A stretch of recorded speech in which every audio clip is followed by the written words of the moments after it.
Ayan, fresh bangus. Bangus tagupan with kangkong in the background. Malasang isda ito, bangus.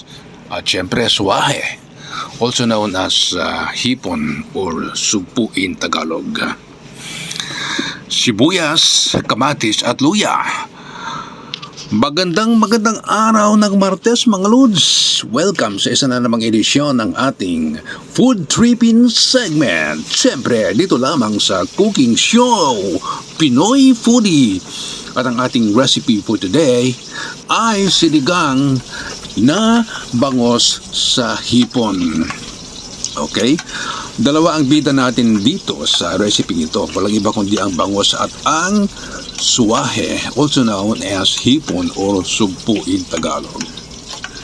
Siyempre, kasamang siling haba at kangkong. Alright, nagpakulo muna tayo ng tubig. Nilagay kagad yung kamatis, sibuyas at luya. At nung kumulo, inilagay natin ng hipon. Alright, inuna natin yung siling haba. At nung pagkakulo, tsaka natin inilagay yung bangus kasi yung bangus ay madaling maluto lang. Hindi masarap ang bangus pagka na-overcook siya. Alright. Ayan. Ganda ng itsura mga lods. Masarap na masarap talaga ang sinigang na ito dahil yung lasa ng hipon at saka yung lasa ng bangus ay parehong nagko-complement. Okay, ngayon tsaka natin inilagay yung kangkong. Alrighty, haluin para even yung pagkakaluto. Alright. Ayan mga lods. Sobrang sarap ang recipe ito. Try nyo. Hipon at saka bangus. Pero I would recommend yung bangus tagupan kasi iba talagang lasa ang bangus tagupan. Sobrang malasa siya. Hindi siya lasang gilik katulad ng ibang bangus na nabibili sa palengke na lasang gilik siya. Alright? O ayan mga lods, luto na siya. Ganda ng kulay, right? Yun.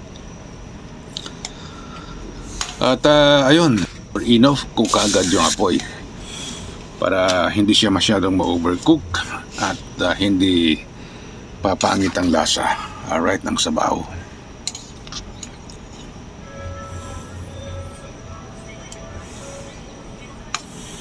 Okay.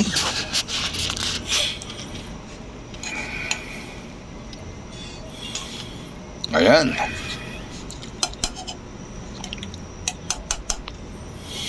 So, ayun na nga. Luto na siya mga lods at tayo ay malapit ng kakain. At ako'y maghahain, alright? Maglalabas na ako ng puting kanin, yung bagong saing. At syempre, mawawala dyan yung paboritong sausawan, patis, sili, at kalamansi. Hindi nawawala yan mga lods. Alright, so there it goes my food vlog for today.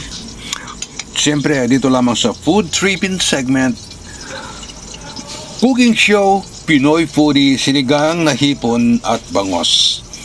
See you on my next food vlog. Bye for now.